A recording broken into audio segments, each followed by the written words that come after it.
तर अशा प्रकारे नवीन वर्षाच्या सुरुवातीपासूनच निवडणुकांचे वारे वाहू लागलेत। परिणामी राजकीय पक्षांनी आता वेगवेगळ्या अभियानांवर भर दिलाय। सत्ताधारी शिवसेनेने शिवसंकल्प यात्रेतून मतदारांसोबत संवाद साधण्याची रणनीती आखली आहे। आगामी लोकसभा निवडणुकीच्या प्रचाराची ही पूर्वतयारी आहे। पाहूयात त्याचाच हा रिपोर्ट। लोकसभा निवडणुका घोषित होण्यापूर्वीच शिवसेनेची शिवसंकल्प यात्रा सुरू होतीये।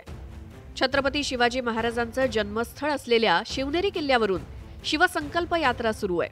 शिरूर लोकसभा मतदारसंघातून शिवसंकल्प यात्रेचं रणशिंग मुख्यमंत्री एकनाथ शिंदे फुंकणार आहेत। राज्यातील मागील 4 वर्षातील सत्ता संघर्षानंतर आता सर्वात मोठी निवडणूक होणार आहे। परिणामी लोकसभा निवडणुकीच्या रणसंग्रामात शिवसेनेनं शिवसंकल्प यात्रेतून प्रचारात आघाडी घेतली आहे।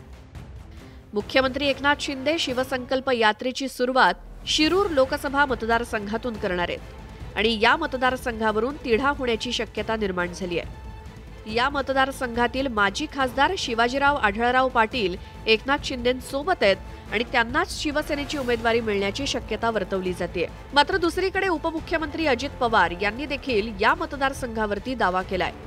परिणामी शिरूर लोकसभा मतदारसंघ महायुतीत कुणाच्या वाट्याला जातो आणि उमेदवार कोण असेल याकडे सगळ्यांचं लक्ष लागलंय।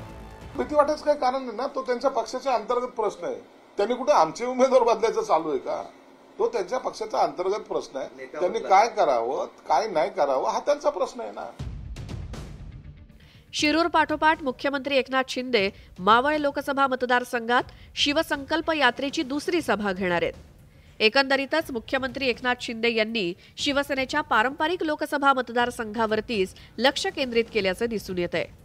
2019च्या लोकसभा निवडणुकीमध्ये राज्यातील 48 पैकी शिवसेनेने एकूण 22 लोकसभा मतदारसंघामध्ये उमेदवार उभे केले होते। त्यापैकी 18 लोकसभा मतदारसंघामध्ये शिवसेनेचे उमेदवार निवडून आले होते।